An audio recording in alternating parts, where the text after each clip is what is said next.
میں نے زندگی میں پہلی مرتبہ جب یہ حدیث پڑھی تھی، یہ حدیث جو میں آج آپ کو سنانے لگا ہوں، تو دیر تک میرے اوپر ایک عجیب کیفیت طاری رہی تھی۔ ایک یہ حدیث اور ایک قرآن مجید کی یہ آیت، نبّئ عبادی انی انا الغفور الرحیم۔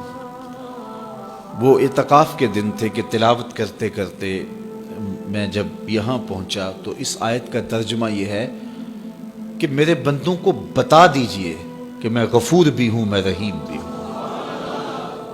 تو پتہ نہیں میرے اوپر کیا کیفیت وارد ہو گئی، اس آیت کا کوئی ایسا نورانی عکس پڑا، تو میں قرآن مجید لے کے ایک ایک حجرہ اعتکاف میں جاتا تھا، اور عجیب آنکھوں میں آنسو اور بدن پہ ایک راشے کی سی کیفیت، اور ایک کو کہتا تھا یہ تمہارے رب کا قرآن ہے کہ اللہ فرماتا ہے بتا دو بندوں کو کہ میں غفور بھی ہوں، میں رحیم بھی ہوں۔ تو وہ ایک کیفیت پیدا ہوئی تھی۔ بہرحال بعد میں بھی بارہا اس کی تلاوت ہوئی، اس کا آز تو ملتا ہے، لیکن وہ ایک لمحہ ہوتا ہے، وہ ایک بجلی ہوتی ہے، کونتی ہے اور گزر جاتی ہے۔ اسی طرح یہ پہلی مرتبہ جب یہ حدیث میں نے پڑھی تھی تو اس وقت میرے اوپر ایک کیفیت طاری ہوئی تھی۔ تو آج میرے مضمون میں یہ حدیث دوبارہ آ گئی، اور میں یہ بارہا اپنے سامعین کو سنا چکا ہوں۔ اور یہ ایک ایسی واردات تھی اچانک جو صحابہ کے اوپر ہوئی، ان کی قلبی واردات، کہ صحابہ کھڑے تھے، حضور اچانک تشریف لائے اور فرماتے ہیں کہ کیا تم اس بات کی گواہی نہیں دیتے کہ اللہ کے علاوہ کوئی معبود نہیں اور میں اس کا رسول ہوں؟ حضور نے پہلے تو یہ بات کی۔ ایسے صحابہ کھڑے تھے، حضور اچانک آئے، اور اچانک ہی آتے ہوئے حضور نے فرمایا کیا تم اس بات کی گواہی نہیں دیتے کہ اللہ کے علاوہ کوئی معبود نہیں اور میں اس کا رسول ہوں؟ حضور کا انداز ایسا تھا کہ سینوں میں دل لرزنے لگے، اور سب نے عرض کی حضور ہم گواہی دیتے ہیں کہ اللہ کے علاوہ کوئی معبود نہیں اور آپ اللہ کے سچے رسول ہیں۔ تو جب انہوں نے یہ بات کہی قال، تو حضور نے ارشاد فرمایا یہ قرآن ہے، اس کا ایک سرا تمہارے رب کے ہاتھ میں ہے، دوسرا سرا تمہارے ہاتھ میں ہے۔ یہ وہ اللہ کی لٹکتی ہوئی رسی ہے جس کا ایک سرا تمہارے رب کے ہاتھ میں ہے اور اس کا ایک سرا تمہارے ہاتھ میں ہے۔ اس کو مضبوطی سے پکڑ لو، مضبوطی سے پکڑ لو۔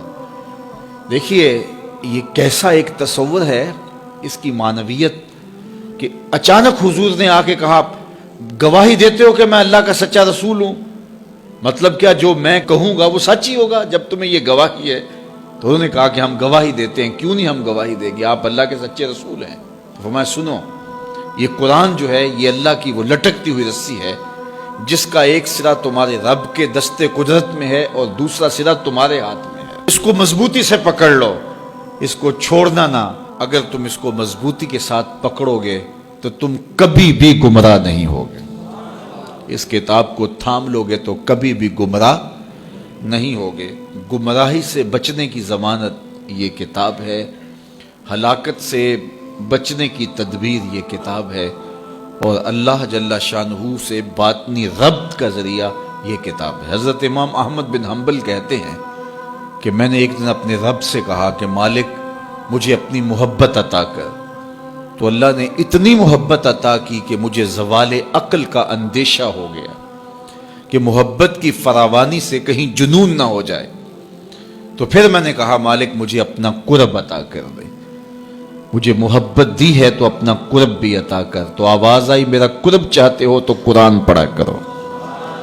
تو یہ اللہ کے قرب کی ضمانت ہے، اس کو مضبوطی سے پکڑ لو، اچھی طرح سے تھام لو، کبھی بھی گمراہ نہیں ہوگے۔